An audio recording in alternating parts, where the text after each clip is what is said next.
মহাধুমধামের সঙ্গে শেষ হল পাণ্ডবেশ্বরের তৃণাঙ্কুর উৎসব।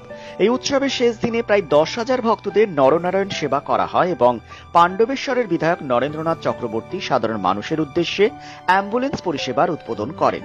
গত 7 দিন ধরে চলছে তৃণাঙ্কুর উৎসব।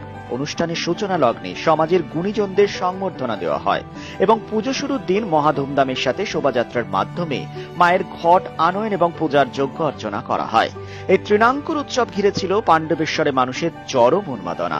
এই উৎসবের শেষ লগ্নে বিশ্বখ্যাত 2 গায়িকা অদিতি দাসমুন্সী এবং ইমন চক্রবর্তীকে দিয়ে সাংস্কৃতিক প্রোগ্রামের আয়োজন করা হয়। বিধায়কের অনুপ্রাণিত স্বেচ্ছাসেবী সংস্থা তৃণাঙ্কুরের পক্ষ থেকে উদ্বোধন করা হল অত্যাধুনিক অ্যাম্বুলেন্স পরিষেবা।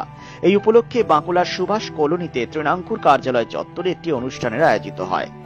উপস্থিত ছিলেন এলাকার বিধায়ক নরেন্দ্রনাথ চক্রবর্তী, জেলা পরিষদের কর্মাধ্যক্ষ অনুবাদ চক্রবর্তী, তৃণাঙ্কুর সংস্থার সম্পাদক রামচরিত পাসওয়ান, শিল্পপতি সুরজিৎ সামন্ত সহ অন্যান্যরা।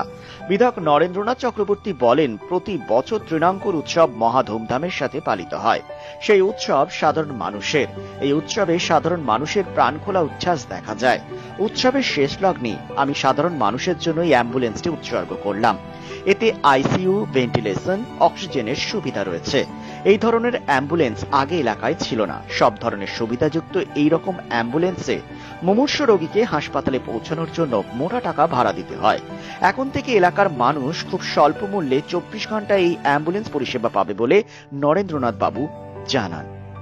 পশ্চিম বর্ধমান থেকে কল্যাণ মণ্ডলের রিপোর্ট।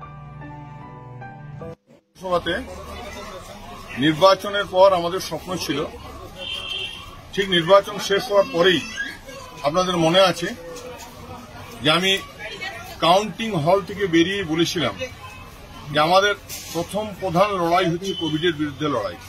কারণ সে সময় সারা পশ্চিমবাংলা তথা ভারতবর্ষ, সারা পৃথিবী কোভিড আক্রান্ত ছিল এবং সে সময় পাণ্ডবেশ্বরের মানুষকে আমি দায়বদ্ধতা ছিল যে তাদেরকে কোভিডের হাত থেকে রক্ষা করা। সেই জন্য আমরা বিভিন্ন সংস্থার কাছে সাহায্য চেয়েছিলাম এবং তারা আমাদের ডাকে সাড়া দিয়ে এখনো পর্যন্ত প্রায় 6টি অ্যাম্বুলেন্স আমরা পেয়েছি। বিভিন্ন গ্রাম পঞ্চায়েত এবং বিডিও অফিসে সেই অ্যাম্বুলেন্সগুলি দেওয়া হবে এবং আজকেও SK Samanta and co private limited এর আমাদের সামন্ত সাহেব, তিনি আমাদের হাতে আমাদের তৃণাঙ্কুর যে অ্যাম্বুলেন্স সার্ভিস, যে স্বাস্থ্য পরিষেবা দেয় মানুষকে, এনজিও একটি সংস্থা, তাদের হাতে এই অ্যাম্বুলেন্সটি তুলে দিলেন। এটি এই এলাকায় অ্যাম্বুলেন্স অনেক আছে, কিন্তু আইসিইউ এবং ভেন্টিলেশন অ্যাম্বুলেন্সের অভাব ছিল। আইসিইউ বা ভেন্টিলেশন অ্যাম্বুলেন্সের জন্য আমাদেরকে কলকাতা বা দুর্গাপুরে মুখাপেক্ষী হয়ে থাকতে হতো।